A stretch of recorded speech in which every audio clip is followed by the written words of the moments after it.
Hello, everyone, and welcome to another episode of the Lunch Hour Sports Podcast. Here with your hosts, Jacob Smedley, Sam Betts, Justin Reham, Peter Amarante, with today's special guest. Cam Whitney. Really not a special guest, but Cam is as much a part of the crew as we are really at this point. Topics today include MLB Spring training is back. Teams are in action across the league. We'll take a look at some standouts, some teams, some games, and some information through the first few days of spring training. The NFL season is over. A champion has been crowned. A new champion has been crowned. We'll take a look at free agency. Who's on the move? Which teams could be buyers, sellers, could be in the market? We'll take a look at that. Justin is going to break it down. And lastly, the Olympics is going on. We'll share our thoughts, take a look at the medal count, and see how everything is going to play out in the Milan Olympics. First, it's Sam Betts.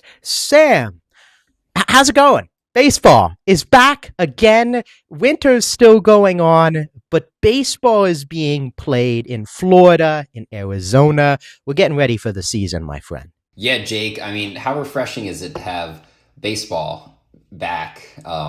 We're right into spring training. It's been the past 2 days. We've had some games going on.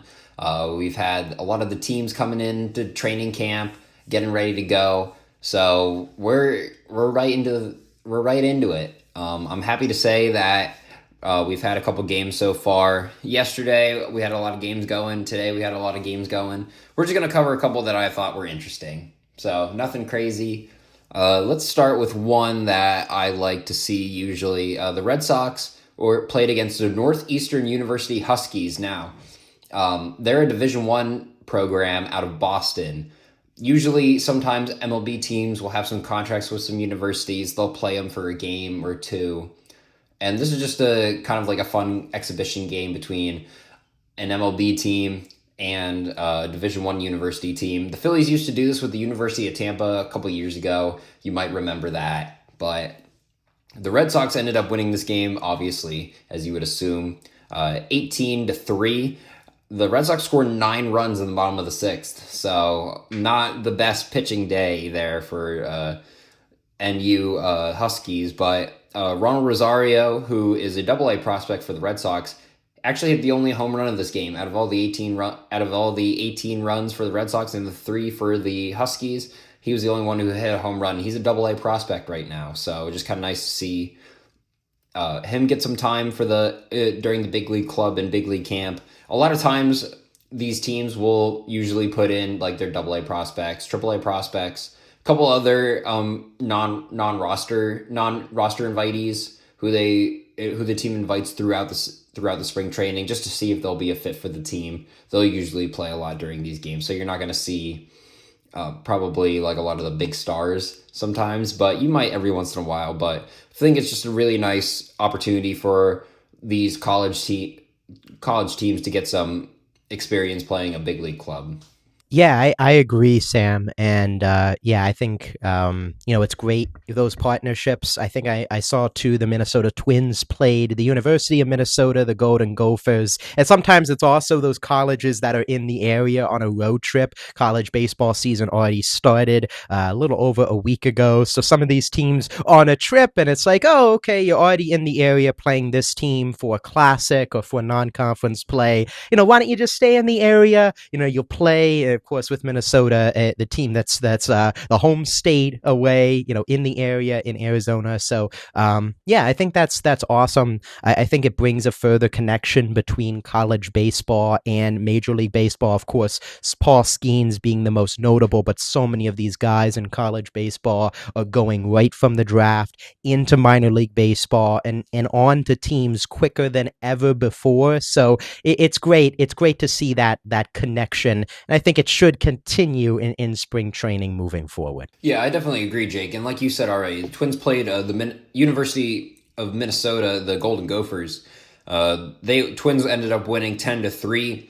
Zebby Matthews, who was the pitcher who started for the Twins, he went 2 innings, gave up 2 hits, and had 3 strikeouts in those 2 innings. Like I said, not a lot of big MLB players usually playing in these games. Sometimes they do, but it's nice to see a lot of these non-roster invitees, a lot of rookies, a lot of minor league players kind of getting involved in here. And like you said, it's just a great experience. It's kind of creating that nice formation between the NCAA for college baseball and also for the MLB, kind of just creating those partnerships. Very, very, very important for the future between these two organizations. Now we'll get to one of the actual MLB games that I saw, and one that I was kind of more impressed with. The White Sox actually beat the Cubs, the Chicago rivalry there. The White Sox won 8-1. There were a couple actually home runs during this game. Austin Hayes, who recently just signed with the White Sox on a 1-year deal, hit a home run. Soya Suzuki, very big player for the Cubs in that right field position. Been a big part of these Cubs teams over the past couple of years. He hit a home run. And then Sam Antonucci, he's a Double-A prospect, but he's also playing for Team Italy in the World Baseball Classic, which is coming up here pretty shortly. He hit a home run too, which was nice. I want to also mention the White Sox who signed Munetaka Murakami. He went 2 for 4, had a double, 2 RBIs. Again, just kind of the start. It's only spring training. It was the first day of games yesterday, but nice to see him kind of being able to hit the ball, kind of produce a little bit. Hopefully we see more of this as the regular season goes on, as he signed a very large deal with the White Sox, as we talked about in one of our last episodes. Want to talk about some pitching. Jameson Taillon started the game for the Cubs. He only went 1 2/3. This is usual for a lot of the starting pitchers. They don't really go deep in the games. Like I said, it's just spring training, just kind of trying to feel the waters a little bit. But he gave up 4 of those runs, and he gave up 2 home runs. So not really the best start for him. Jonathan Cannon for the White Sox started. He went 1 2/3, gave up 1 run, had 3 strikeouts in those 1 2/3 innings, and he only gave up 1 home run. So that was just kind of the most interesting game I saw from the February 20th, which would be yesterday as of the day of this recording. Yeah, I think looking at that with the White Sox, I'm super excited for this White Sox team, Sam. I know, of course, we might not look at the end of season record and be like, oh, look at the White Sox, they won, 75, 80 games, but I think you look at what they're building, what they have, not only with Munetaka Murakami, but they also have Kyle Teal, the guys that came over in the Garrett Crochet trade are starting to make waves, Chase Mydrith, Montgomery's, Colson, and Braden, who is knocking on the doorstep in AAA. Noah Schultz, who is another one of their top prospects. Super excited to see him. And of course, this upcoming year, it's probably still going to be the Tigers. It's probably still going to be the Guardians. The Royals, I think, are a team to keep an eye on in that division. But they're 4th, and I think that they're going to win some series against those teams. They're going to be one of those teams where you look at a weekend series and they're like, oh, they beat the Dodgers, or oh, they beat the Phillies or the Mets or something, and it's like, wow, they beat a really good team, but they have a lot of young players that are starting to catch their stride. Shane Smith was an all-star last year, so a team to keep an eye on at the very least. Might not make the playoffs, but the young talent is there for this White Sox team. Definitely, Jake. Saw they also got a win today as well. Not really going to talk too much about that, but just kind of nice to... Spring training is just a really good time to see kind of how some of these players develop, help them get ready and adjusted to the MLB. Just getting back into the season for those who are veterans and for some new players who are looking to crack the MLB roster, but just kind of refreshing to see for the White Sox team, like you said. We'll go on to today. We got 3 more games I want to talk about. You talk about the Detroit Tigers. Well, the Detroit Tigers had a game against the Yankees, and let's just say the Yankees kind of showed the Detroit Tigers who they are. The Yankees won 20-3, and they scored 9 runs in the bottom of the 8th just to kind of make even more of a statement about who they are. Aaron Judge hit 2 home runs. Spencer Jones, a highly touted prospect for the Yankees, even one of the top prospects in the entire MLB, and really could make the MLB roster, in my opinion, for opening day myself. He hit a home run himself. So, yeah, The Yankees kind of just put the pedal to the metal and they didn't stop. And sometimes you see this a lot for these spring training games. Some of these games kind of get really crazy, and we're going to talk about a couple other games that do. But Jake, I'm not surprised Aaron Judge kind of the Yankees they took a loss yesterday, and they came to play the Detroit Tigers looking for revenge. Yeah, it's great for Aaron Judge to show out. Another prospect I think that really showed out was Carlos LaGrange, the starter for the Yankees, a hard-throwing right-hander. Profiles very similar to Hunter Green. He started that game. He did give up 2 runs. One was earned. There was an error involved against the Tigers when the game was still somewhat close at the beginning. He's someone to keep an eye on for me in the Yankees system, especially if there's still injuries that they deal with the starting staff. He also has stuff if they want to move him to the bullpen. So, yeah, Spencer Jones, like you said, just unreal what he can do. Has some great strength at the plate, uses his frame well. Very interested to see what they do with him, if he's a center fielder, if he's left, because he can't put Stanton anywhere. Stanton's still there, so Judge, of course, is in right. But yeah, it was quite a showing, and I think we're going to be seeing a few more. At least not just today, but other games where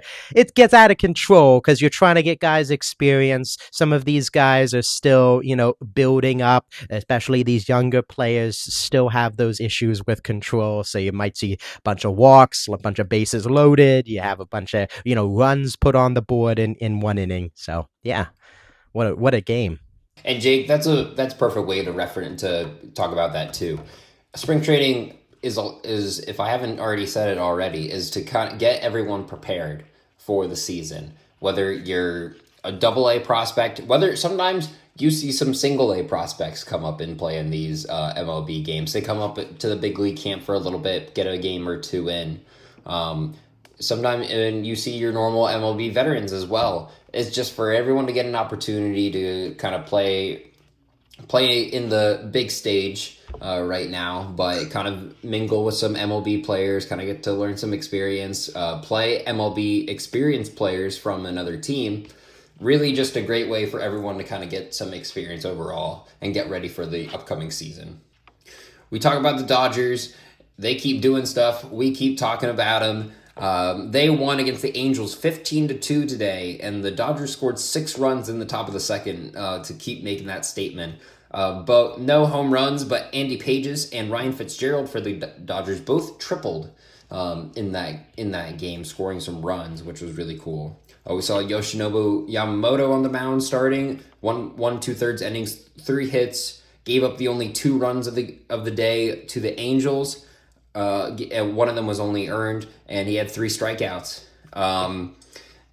Jose Soriano for the Angels pitched 2/3 of an inning, gave up 3 hits, 4 runs, had 2 strikeouts, but Mitch Ferris only pitched 1/3 of an inning, gave up 4 hits and 5 earned runs. So not the best day for the Angels, but again, the Dodgers, another team kind of using some of their prospects, some of their younger players, kind of trying to build up a little bit, get ready for the season. Yeah, I mean the Dodgers. It's you got and you mentioned Andy Pages. You have Otani, who's in there. Kike Hernandez, Teoscar Hernandez, who was in that game. Yamamoto, just a tune up. But yeah, I mean what a performance there to start. And Jose Soriano is going to be one of those pitchers for the Angels that is probably going to be at the top of their rotation as a lively fastball, and it just wasn't working. And I think there's some optimism around the Angels, like Zach Neto, like what he brings to the table. Of course, Mike Trout is back for year 16. Crazy to believe. But yeah, I think it's not going to be a ton of smooth sailing this year for the Angels. Maybe some youth comes up for them as well, some youth pitching that they have. But yeah, just a full display for the Dodgers, what they can bring to the table. Most certainly, Jake. And one last game I'll talk about before I wrap up. We got the Giants and the Mariners. The Giants win 10-5. They scored 5 in the bottom of the first, and then they ended up scoring 4 more in the top of the 8th. The Mariners also, after the Giants scored 5 in the bottom of the first, the Mariners scored 4 in the top of the second. So it was a very close game overall. And it was very close, kind of right up until the end there. Miles Mastroboni for the Mariners actually hit a grand slam. He was a former, if you remember him, they actually got him from the Cubs last year.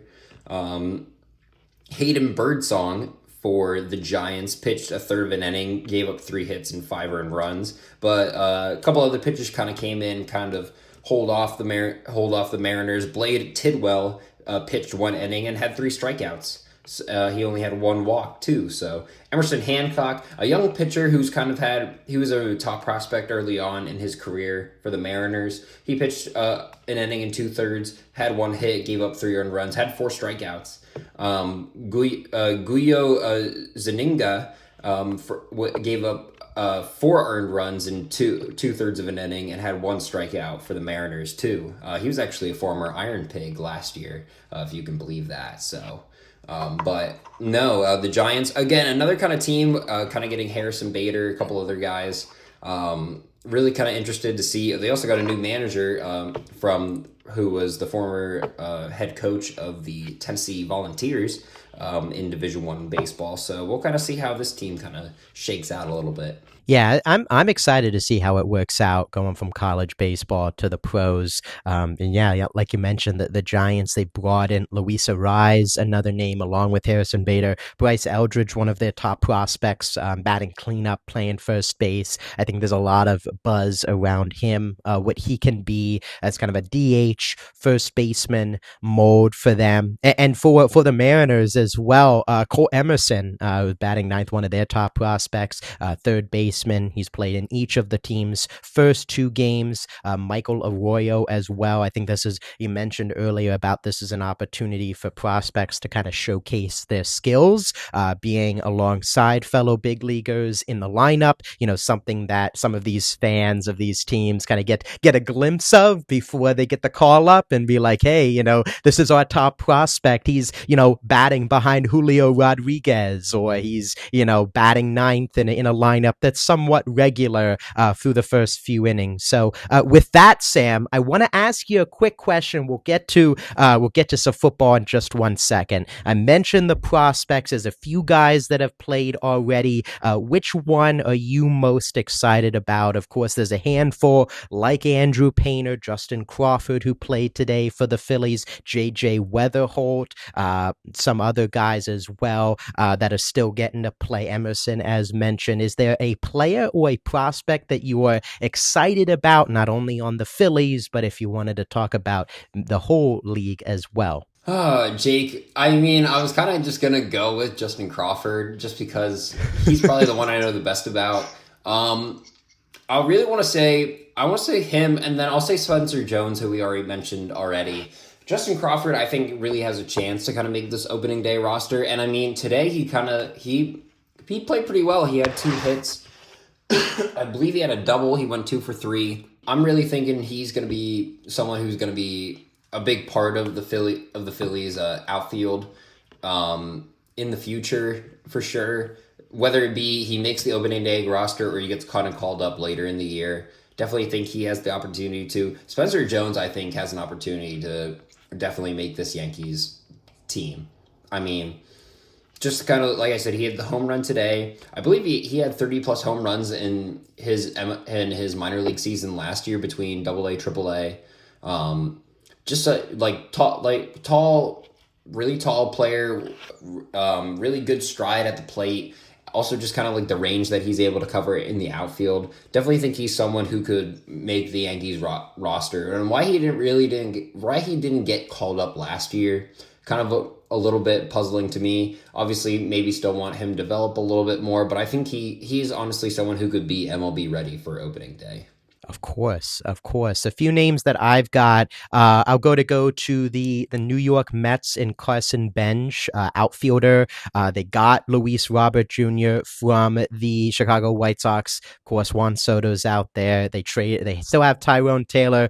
Carson Bench, I think, has an opportunity to, if he's not called up on opening day, he will be in the outfield for the Mets at some point this year. So very intrigued what he can do in spring training. And I'm going to go with Carson Williams, shortstop for the Tampa Bay Rays. He is their top prospect. They just brought in Ben Williamson in that swap with Brendan Donovan. Not sure if he's going to be a shortstop, not sure if he's going to be a third baseman, so it's still kind of unclear about Carson Williams, but he is in AAA. I think he's another guy that is going to get either the opening day spot or because of MLB's service manipulation, they could maybe give him a few weeks and then call him up like a month into the season. So those are a few guys that I'm looking forward to. But again, everyone keep watching. There's prospects, there's guys coming in, split squad, some teams, that do that throughout the season. So you have some teams playing 2 games in one day, get to see the squads kind of split up, some different guys in action. So tune in the rest of spring training, and opening day will be right around the corner.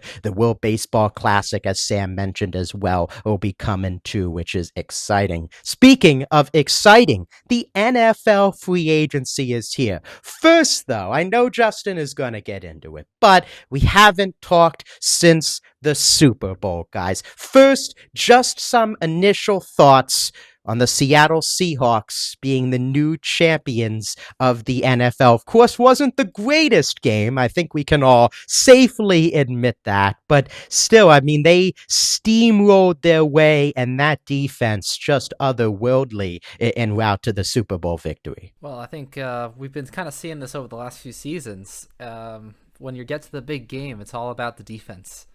Some of the best offenses over the past few seasons have just paled in comparison to the defenses of the champions, and this year it was the same thing.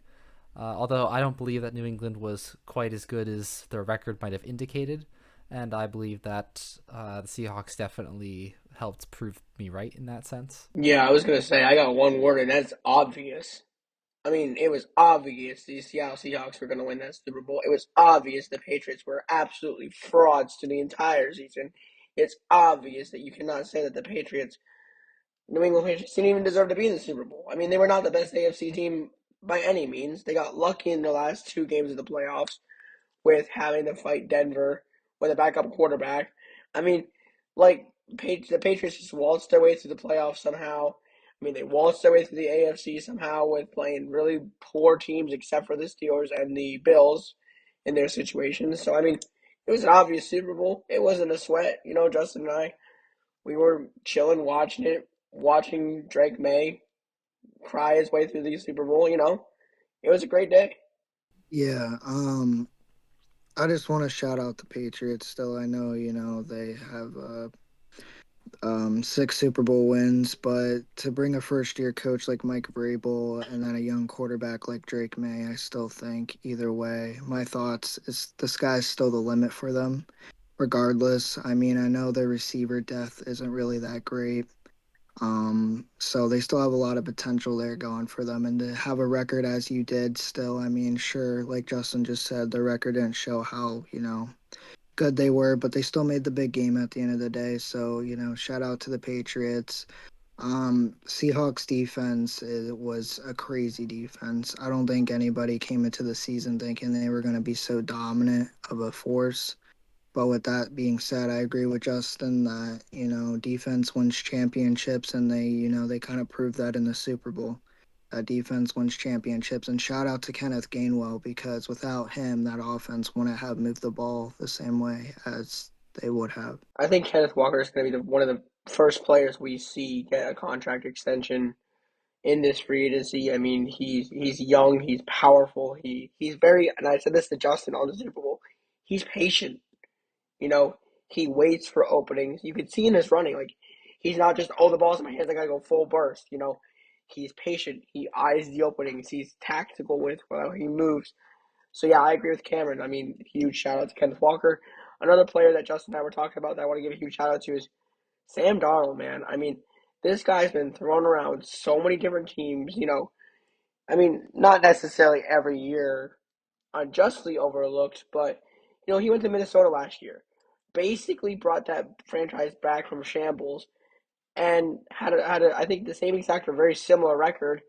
Unfortunately, Minnesota didn't make the big game that last year, but Sam Darnold, when he has the tools, when he has the belief in the players and the coaches and the staff and the means to do it, we have seen for 2 or 3 seasons now, he can do it. So shout out to Sam Darnold there. Lights out defense by Seattle. I mean, it the number of times the Seattle Seahawks attacked Drake May, attacked the ball, swarmed the quarterback. Like there was no time for Drake May to make decisions. Rarely ever. There was no time for those wide receivers to get a chance to have the ball in their hands because by the time they turn back to look at the ball there's the air, he's down. So like great job on all ends of the ball. And Jason Myers, the kicker, I gotta give him You should have huge been credit. MVP. He should have been MVP. MVP. 5 field goals. That man, that man took the whole first half or like first 3 quarters and said, "Don't worry, guys, I got this," and he did it. Reminds me of Chris Boswell. I think it was last year, 2 years ago, where he had that like 6 field goal game or whatever it was, where the Steelers won by only kicking field goals. Three Like, hey, games he did that, but yeah. yeah, it's true. So yeah, hey, shout out to the kickers. You are valued on that field. I think one thing too, you mentioned the defense, and we'll let Justin. We'll dive into some free agents here in a second. But that defense, all of the stats, like the first time since the Legion of Boom, and I was like, wow, I was getting flashbacks. I was like, I remember when I was 13, 14, watching the Legion of Boom, and now they're doing it again. It's like crazy the stuff that they were doing. Yeah, it was a really good game to watch if you don't like the Patriots, but all right, but we can move into now sort of the discussion that's a bit more relevant to today. It's free agents. What's going on now with the market. Although free agency hasn't quite opened up, and when it does, we'll certainly discuss some of the moves that are being made. We can talk about some of the guys that are set to become free agents, and maybe a couple of the moves that have already been made. So I just want to start with, I guess, the quarterbacks that are out there at the moment. Right now, we got the likes of Mitchell Trubisky, Terrell Taylor, Joe Flacco, and Rodgers. Those guys are a bit on the older side. But then you also got guys like Daniel Jones, who showed a lot of promise this season. Russell Wilson, who, it depends on how you feel about Russell Wilson. Malik Willis, there's a lot of buzz for him. And then, of course, Jimmy Garoppolo.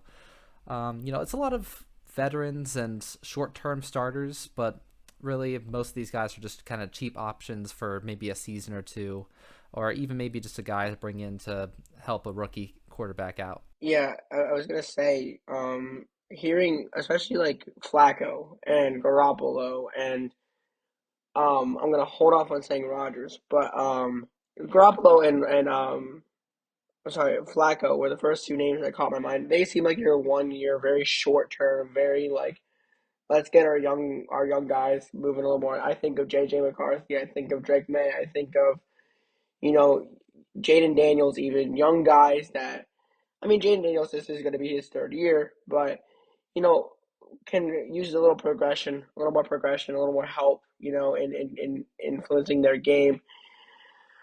Malik Willis, I definitely think, is the biggest backup QB name right now, and I think that he showed that in Green Bay this year when he played those few games where he really showed out. He showed that he's not done, and he can turn the game on when he needs to. I mean, so I mean, to be honest, there are not direct teams I can think of right now for the fight for Malik Willis. I mean, you might think of the Dolphins in case Tua goes down with another heavy injury. You can count on Malik Willis to come up there, or I mean, even replace Tua.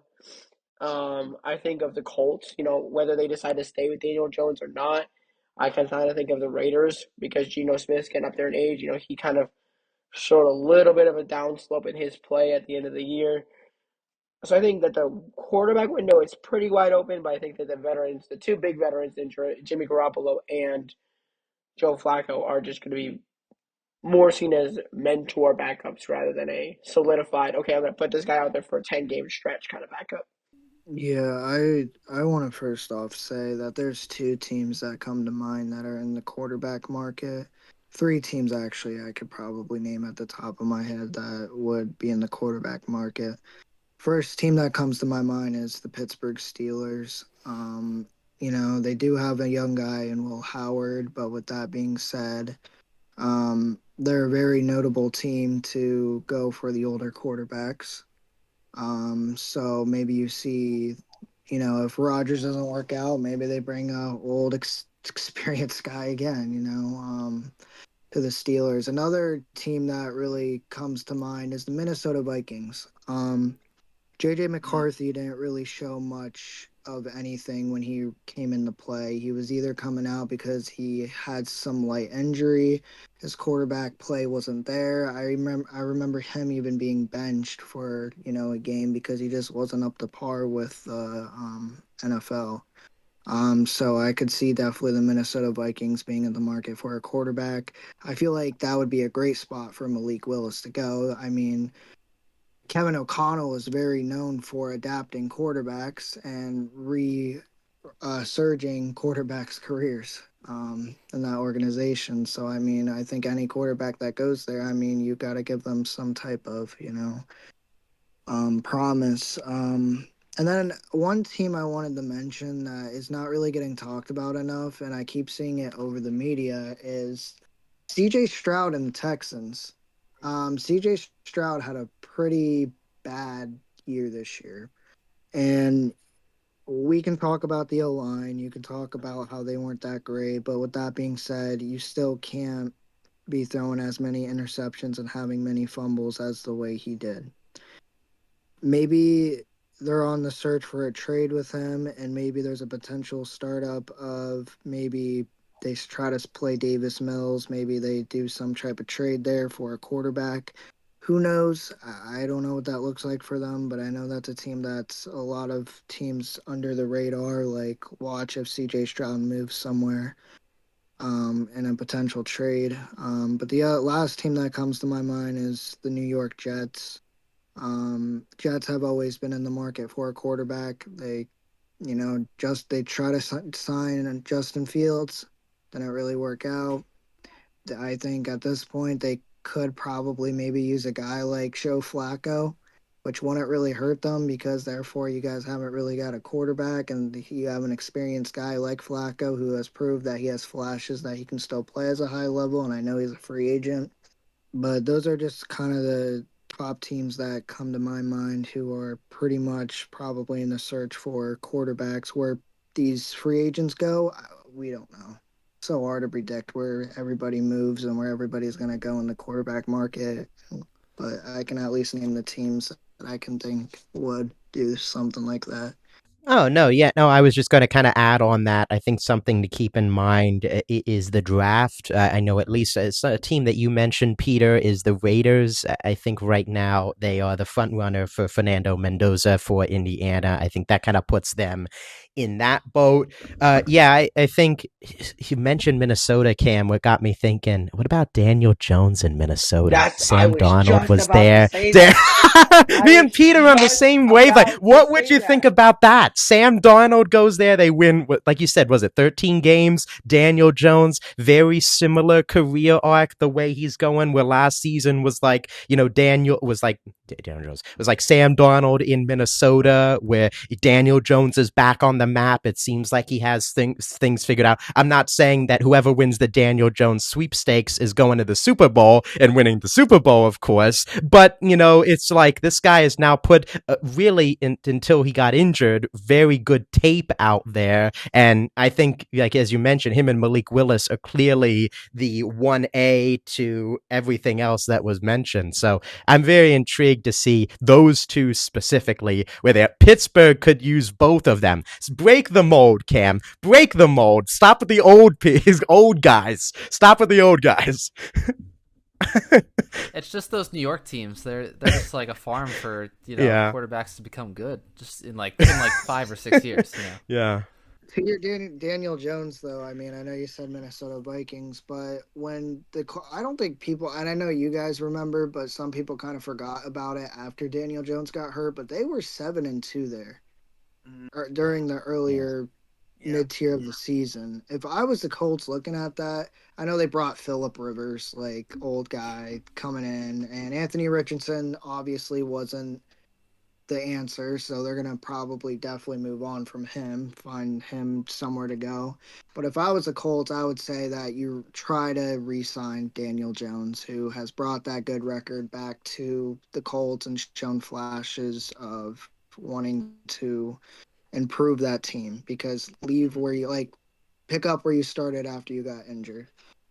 Yeah, and I was thinking well, Jacob and I are obviously had the same thought about Jones going to the Vikings, but if the Colts keep Jones in the hypothetical situation, a few mix-ups I could see possibly happening is having Joe Flacco go down to the Raiders and mentor Mendoza.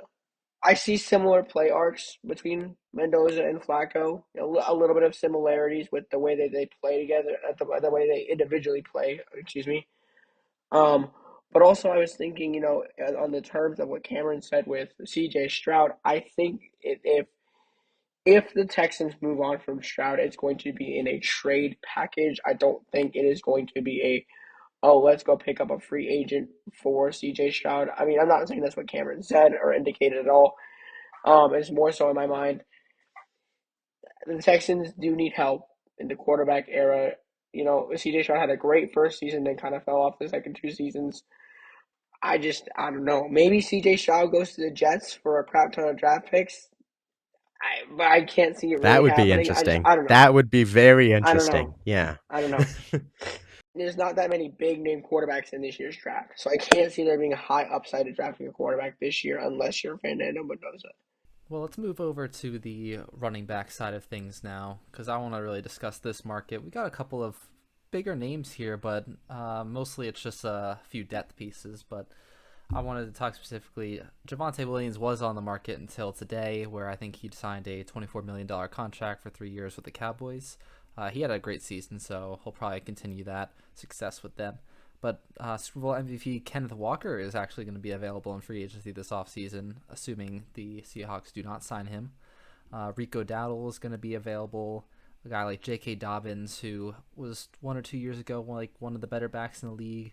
Brees Hall is going to be out there. So there's a lot of good names for teams that need to really bolster their running back rooms. And there's also a couple of depth pieces as well. I mentioned like Jerome Ford, Travis Etienne, Tyler Algier, who's a great second back. So it's going to be interesting to see where teams decide to go when it comes to the running back market. Yeah, a team that I immediately think of with the running back room, um, the Chargers running back room. I know they have a few running backs that are good, but picking up a guy like Algier, that's a great secondary guy, will be good for them. I also Seattle. I think is a no brainer to re-sign Walker. I don't think there's going to be too much thought into that unless you really can't afford other contracts that they might see as more important. But again, I don't think there's much more important than you're a Super Bowl MVP. Um, you talk. I mean, Cincinnati has Chase Brown, but after Chase Brown, there's not a huge good secondary back. So Chase Brown goes down. I could see them signing a guy like a solid secondary back. Rico Dowdle is a good running back. I think he's a better special teams player, in my opinion. So a team that could use a little bit of a bolster on their special teams will probably be the ones to sign Rico Dowdle. And then unfortunately, J.K. Dobbins, I think is gonna. I don't know because he's had so many injuries in the last 2 or 3 years. I think that really has hurt his capital a bit and his ability to show off what he could do. Because with the Broncos, he had a great first. I think it was like 3 or 4 games until R.J. Harvey had to take over. So we'll see. We'll see what happens with the running back rooms, but I think it would be wise for the Browns to keep Ford as well, because he did pretty well for the Browns this year. Yeah, I think most of the names that you kind of mentioned are kind of names where I think that person is probably going to re-sign with the team. I don't gonna see a lot of movement in the running back market. A name I also want to mention, not just because I'm a Steelers fan, but because he actually did have a really good career this year, Kenneth Gainwell. Um, very explosive. He was more of the second receiver on the Steelers this year and played that kind of piece. But I also do think any team that picks him up would get a lot of benefit out of him because of how well he kind of resurged from being a backup to, yeah, he was still a backup to Jalen Warren, but him and Jalen Warren kind of split the same type of reps. Um, but with also that being said, I think Travis Etienne resigns. He had a great year this year. that Jaguars offense really kind of, I think, really shocked me when PJ Washington stepped up too. That man's just Penn State boy, by the way, kind of surprised me. But I don't see a lot of movement happening in the running back market. I mean, Brees Hall will definitely probably get moved. I don't think Brees Hall had a great year, and he hasn't really played up to again where the level that he should be. So I could see the Jets maybe trying to draft a running back during this draft this year. Where he moves again, I don't know, but I don't see him as one of those people to stay. Um, You Denver know, has that RJ Harvey mhm. with RJ Harvey. He's pretty talented. J.K. Dobbins, sure, they balance each other out with certain things, but um, you always need that 1-2 punch in the NFL. You can't just have one running back. Most teams have two running backs where you have to have that 1-2 punch. But um, I don't know where he goes. He's one of those like guys that's he played for the Chargers, went to Denver. Now you don't know.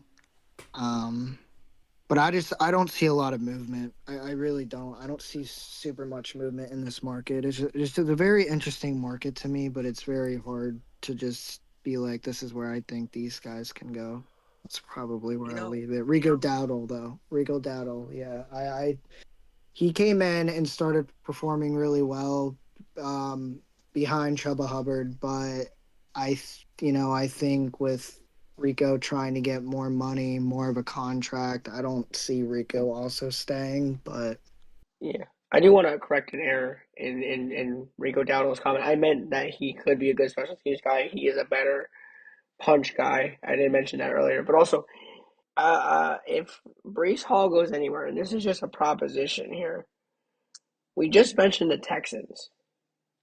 You know, Texans have an all right running back duo, but we also have seen that Nick Chubb, ever since he obliterated his leg, he's not that Nick Chubb we saw for the Cleveland Browns. You know, would it be interesting to see a team like the Texans go for Brees Hall or go for ETN?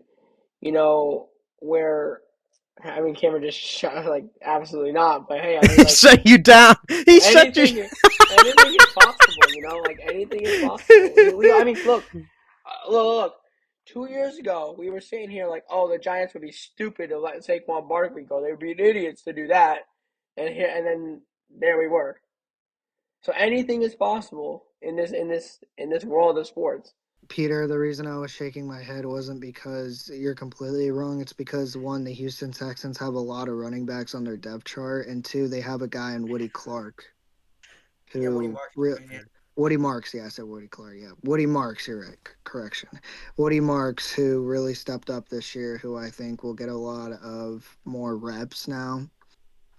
So I just don't see Houston as a team where they would really sign a guy, those type of like bigger guys like that. But that's the reason I was shaking my head. So he was shaking your head, saying you're wrong, and then just explained why you're wrong. Yeah, that's. I mean, one of the only other teams I thought of was the Texans, or not the Texans, was the Buccaneers, where like Rashad White is getting really up there in age, and then a guy to back up Bucky Irving because Bucky Irving suffered a couple injuries this year, and have Bucky Irving almost have like a Jameer Gibbs and David Montgomery situation where you got your speedster, then you got your plow guy, like your goal line guy, So I think that if Tampa Bay were to pursue one of those more sort of a power back, and then let kind of Rashad White hang out on the depth chart because he. I don't know. I feel like the top two teams in my mind right now would be the Texans or the Tampa Bay Buccaneers, who have two pretty heavily aging secondary running backs. I think a few teams that I just thought of. You mentioned the Cleveland Browns. I know one of the big things that has helped young quarterbacks is having great running backs. Now, again, the market's kind of thin for that. If by miracle Kenneth Walker is out the door and he's available, helping a guy like Shador Sander or so whoever they bring in that spot.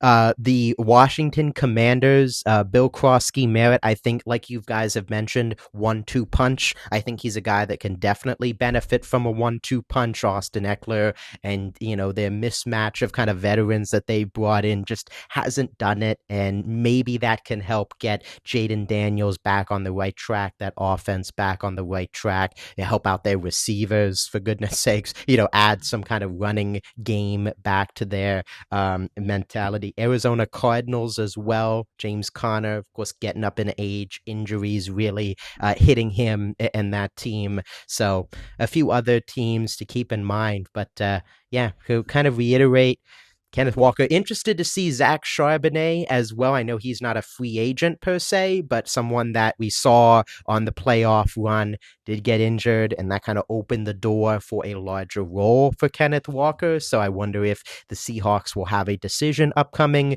if they want to kind of keep both, if one guy, sure, right now Walker is the heavy favorite to stay, but Charbonnet, very good back that we've seen. So, maybe another team wants to trade for him to be their number one guy.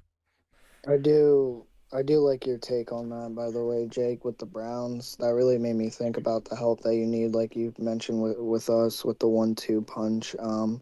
Knowing that Jerome Ford is also a free agent, they will definitely be in the market for, and I'm assuming they would be more of a backup because Quinshon Junkins, even if he did get injured, still was playing at a very high level.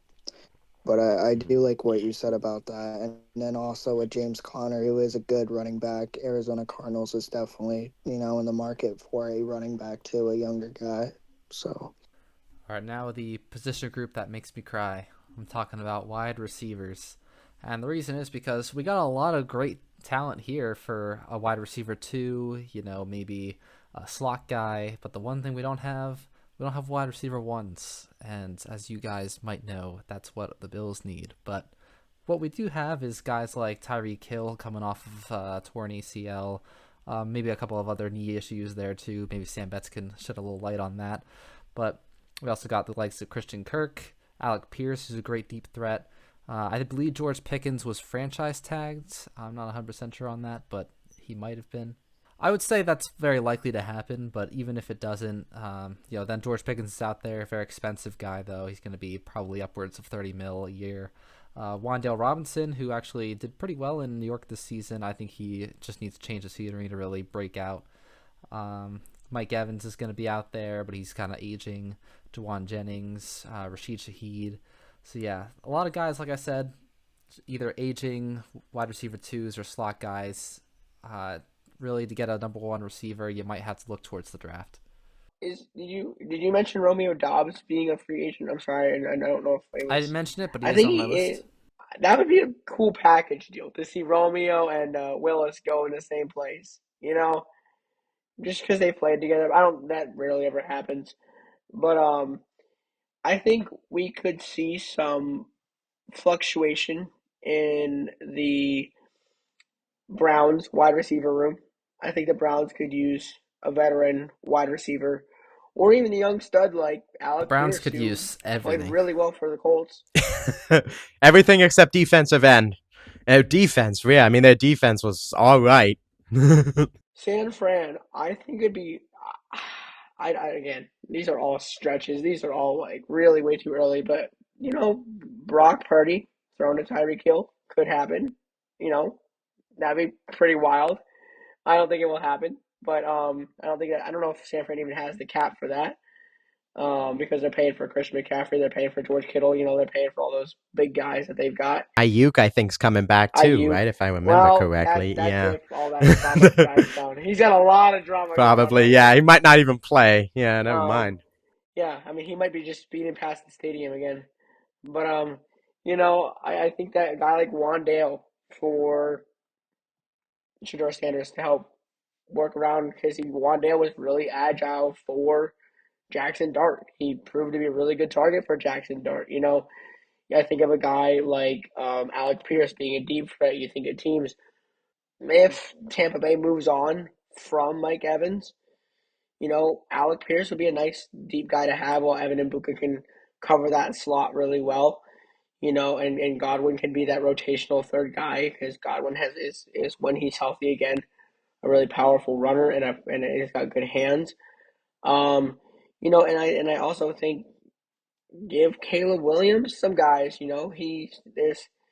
got DJ Moore on the Bears, but let's see if the Bears make some moves for wide receiver positions. I'm just thinking of the teams like right now with the young quarterbacks. Yeah, I guess for me, I'm just kind of gonna go through like my notable free agency wide receivers where I think they could end up just because it's a very hard market and it's always one of the most challenging markets. Um, so I think George Pickens is going to be franchise tagged. I mean, he was the third best receiver in the NFL this year, which is crazy to say that he was. I mean, if you look at the stats, he was, which is still unbelievable to me. They should just franchise tag him. Alec Pierce, I think, would be a great option for Josh Allen. It seems like a Buffalo Bills type of style type of guy. Well, you have that deep threat type of guy. Sure, I think you guys do need a big body on that edge because you were more using big bodies as the tight end position. But Alec Pierce just seems like that kind of guy that the Bills would pretty much go for, just for that deeper type of dude. Um, Well, what about Mike Khalil? Evans. Mike Evans, I think it's just gonna go back to Tampa.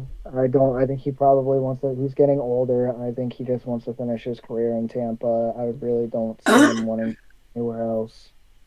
Can't really see anything of that really happening. Wandale Robinson, I couldn't tell you, but I think a good fit for Wandale Robinson would be the New England Patriots. I think just because they need more receivers in that room, and I think him and Diggs could really match up pretty well together. Give him more of a, elite type of option.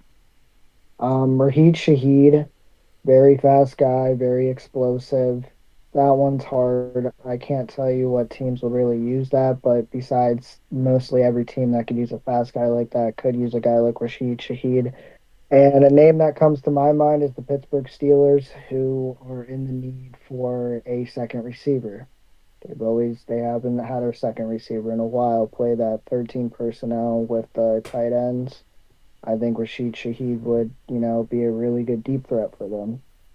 Joe Jennings, again, that's a very difficult name for me to think about what team he would go to. But I feel like a Joe would really match well with the Tio McMillan, who's a very young guy, and they need the receivers there more. So, I mean, I think I could see a Joe maybe going to the Carolina Panthers. Um, and Romeo Dobbs, again, I don't know with him. That's another one I see on here, but that's just kind of like my predictions where I think guys could end up and where I would put them as the best fits. But again, I don't know. Free agency's so hard. I think one name you brought up, I know we were joking about Tyreek Hill to the Bills, Tyreek Hill to the Baltimore Ravens. They always like to sign wide receivers out of their prime. No, I know they already have guys like that. They have Rashad Bateman. So they have Flowers there who does similar stuff. I just know that's something that the Ravens have done, signing wide receivers past their prime.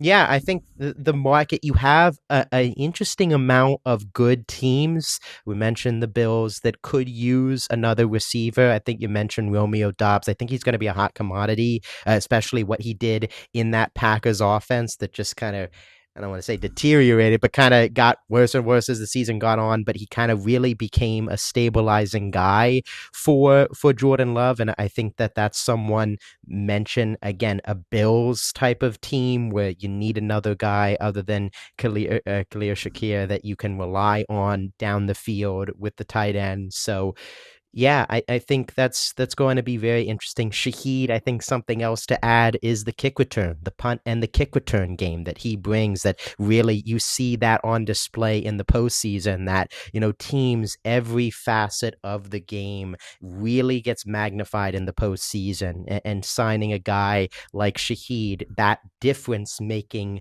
add that it was to the Seahawks, it really was exemplified in the postseason. So if I were the Seahawks, I would re-sign him, do whatever you can, but other teams kind of looking at that as well.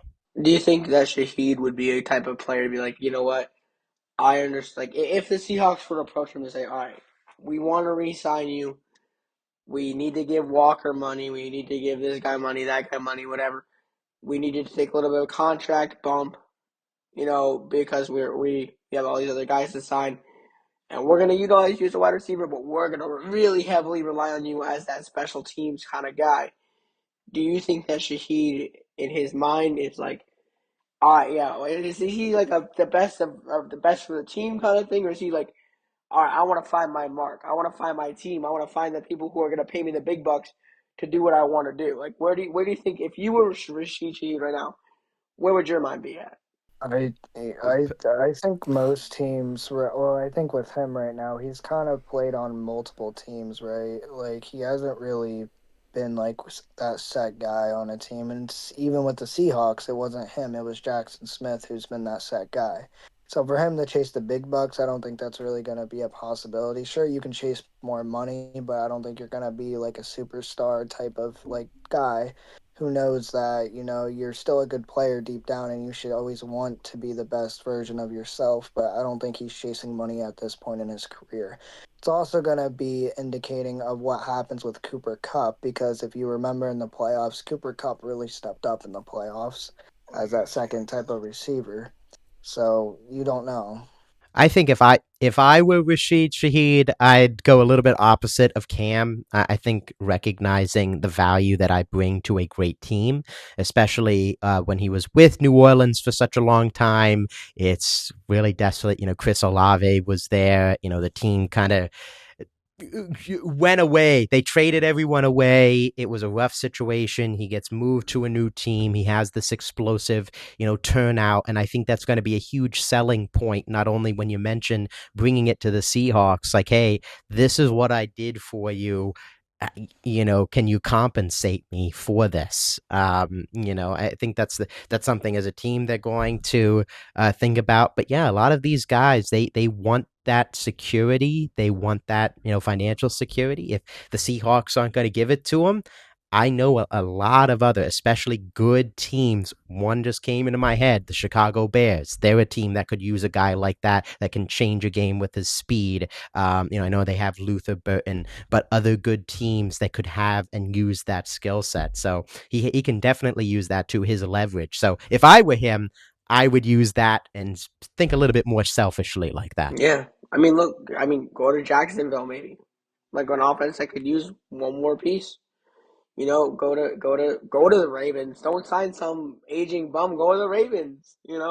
I'm not. Yeah, that's what the Like, Ravens do. I'm like just I know saying that's what what the they do, Ravens but do. you think even like the Commanders, right? I know you have Debo, and you have like um Terry McLaurin, but being a third guy in a Commanders rotation where they rotate guys quite often, that wouldn't be too harmful. Go to the Giants. If they do let Wandale go, you got Jackson Dart, up and coming guy. There's so many teams I can think of that could just use like an experienced, versatile wide receiver like Shaheed, and I think it'd be really beneficial for them.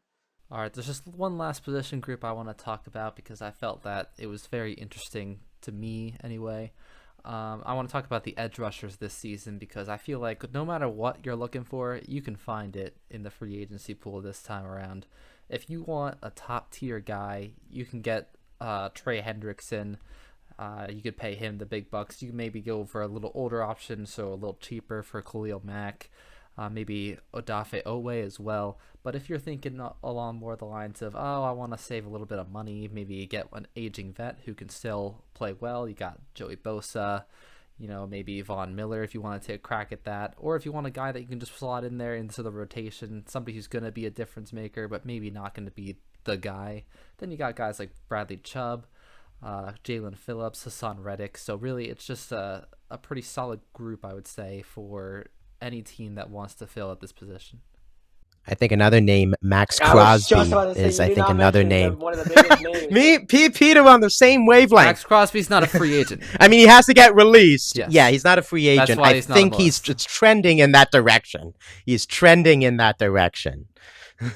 That's why I mentioned it. Yes. I'm just gonna say it. If Max Crosby goes into the agency, I think that Howie will dump all of his whatever he can into getting him. That'd be really cool to see.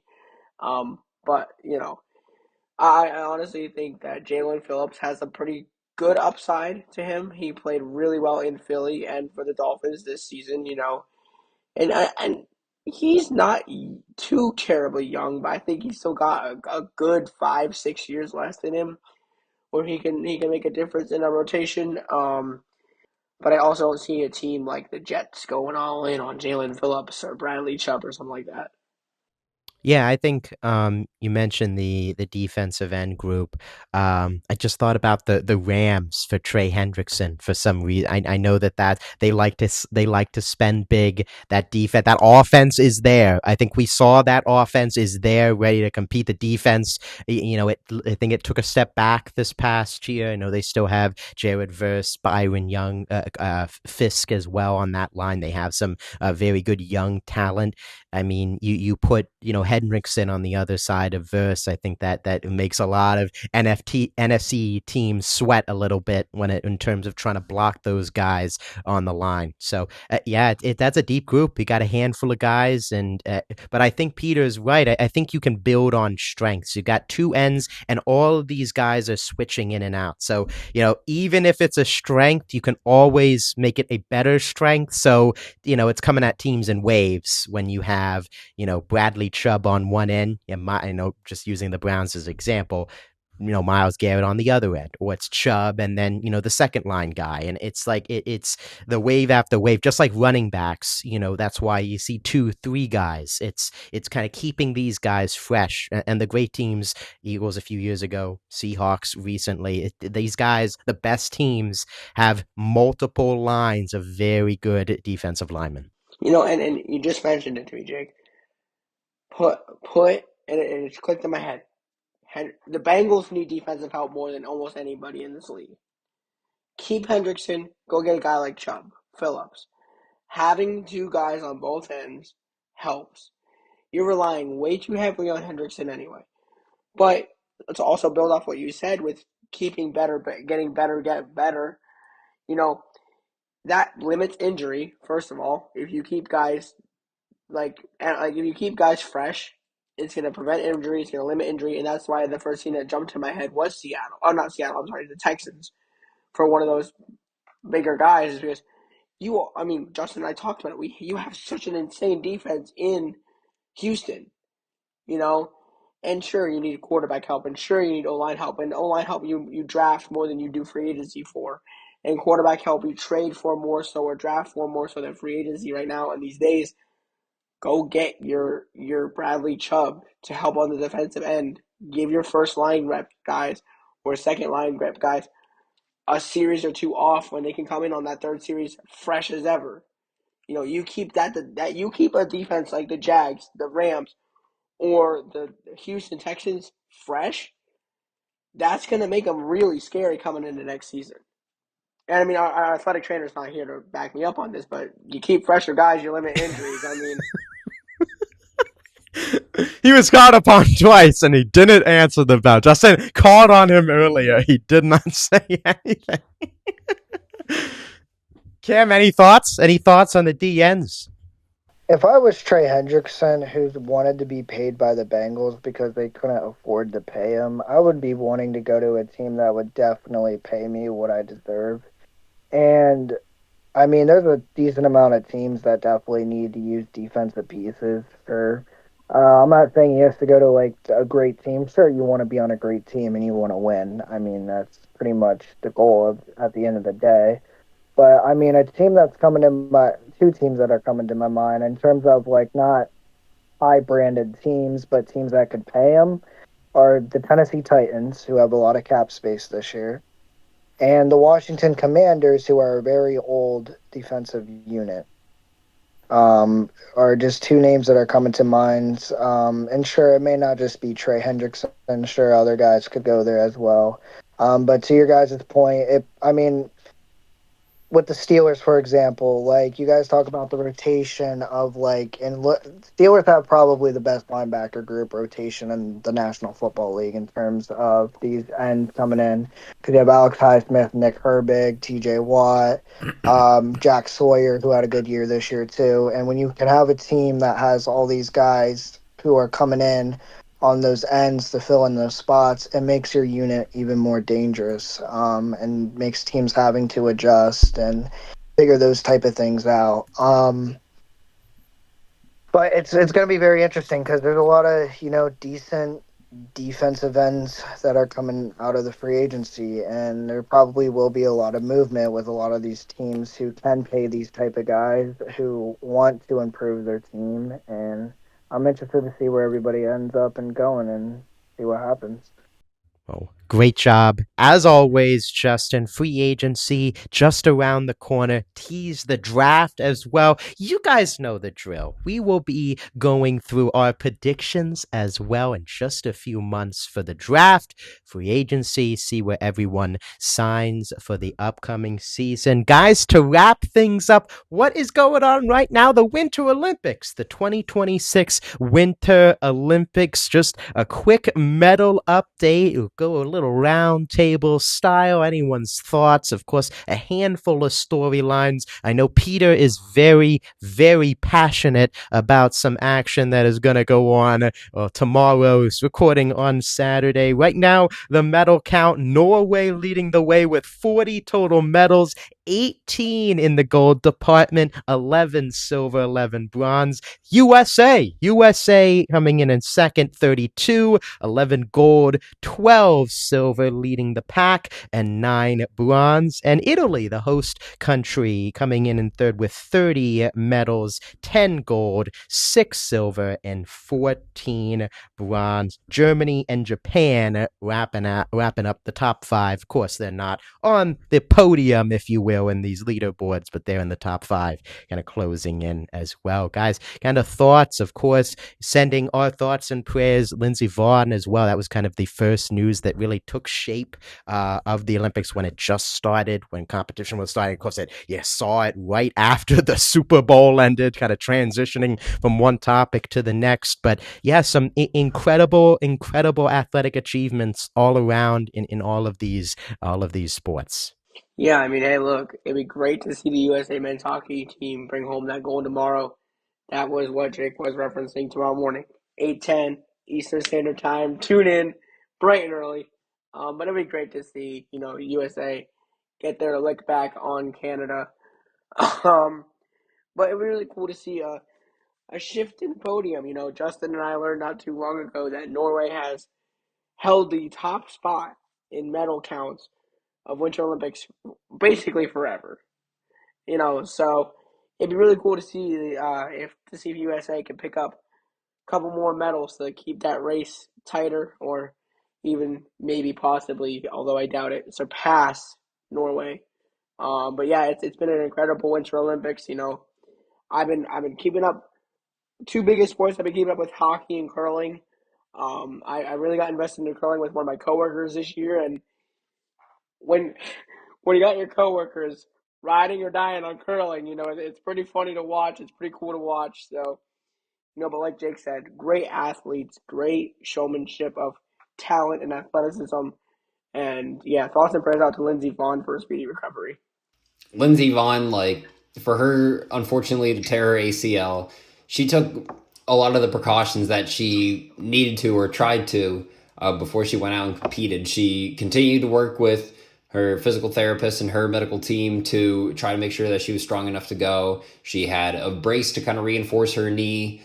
Unfortunately, just with the nature of her sport, those twisting and turning motions, like with skiing, causing a lot of forces on the knee, it just didn't work out. And then unfortunately, it led her to kind of fracture her tibia, need surgery. She's got a lot of hardware in her tibia right now, but just very unfortunate. But, this is what she did she did what she needed to prepare.